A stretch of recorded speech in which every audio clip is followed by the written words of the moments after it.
Pastor Kibuloy, makukulong na ba? Naku, may mga testigong lumutang na dati o di umanong miyembro ng Kingdom of Jesus Christ na kung saan ay kwento ang naranasan niyang pang-aabuso sa utos ni Kibuloy. Pakinggan po natin at kayo na pong balang humusga kung totoo ba. Kasi hindi po natin alam kung totoo ito o hindi.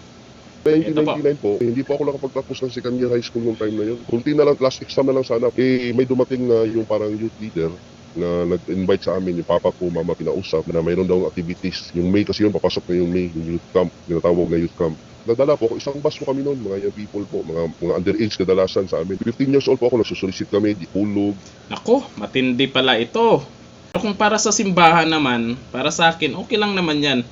Pero pagpatuloy natin yung kwento po niya. So punta kami ng Pagadian, sa Buanga del Sur, sa Buanga del Norte, buong Misamis Occidental, buong Misamis Oriental. So marami kaming Christian noon, kaidaran ko. Pinapaglimos kayo, basically. Solicit na niya. Minsan tatlo kami, nangaharana, mga beginners. Akala ko nga yung remittance na 150 araw-araw nung 99, malaki na yun. First time nito. Yung pala, tag 800, 1,000, hindi pa pala sa kontento doon. Nung 99, nag-youth camp po, isang buwan po kami nag-youth camp. Then after noon, nag-full time na kami. Inano kami, pinalusip po kami na mag-full time. Nung umpisa po talaga, 99, 2 buwan lang po yun, mayroon po kaming 10% o 20% po ibalik sa amin. Yung after noon, after youth camp, nung nag-area pa rin kami, wala na. Limit all talaga, 100%. Tapos pag sabihin lang, kuha ka lang ng pangkain mo. Tapos sabihin pa na huwag kang magnakaw dahil blood money yan.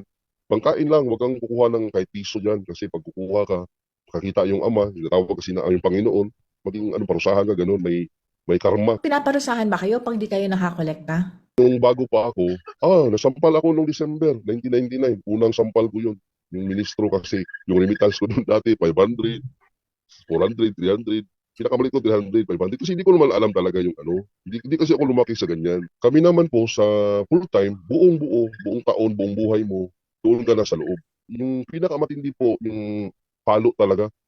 Yung 2000, hindi ko malimutan, mahigit 50 yung pinalo doon sa gym. Alam mo yung pumapalo, yung parang kapalo ng ahas? Paano mo nalaman na si Kibuloy yung nag-order nun at hindi lang yung mga underlings niya? Una kasi, pinipilusit niya lahat. Sinasabi niya ganyan, na parusahan niya, tapos magagalit din siya, tapos inuutusan niya yung ministro. Noong 2014, higit 100 ang pinalo. Kasali po ako doon, 100 bawat isang lalaki. Mahigit. Ang babae, isang babae doon, 100 pinalo. Halos magapang na pagkatapos. Magapa ka talaga. Alam mo yung ganito kakapal na, yung parang paddle na pinapakita doon sa mga hising. Maliit lang doon ng konti, tapos makapal lang doon ng konti. Ganun pong pinapalo sa amin. Ito, ano sa tingin nyo? Totoo ba ang kwento ng isang biktima di umano sa pang-aabuso ni Kibuloy?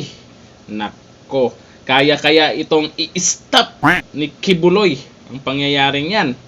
Abangan po natin ang investigasyon po dyan sa Senado.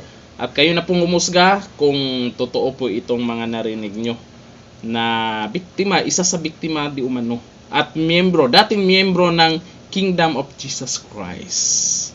Comment down below. Hanggang dito na lang. Thank you. Bye-bye.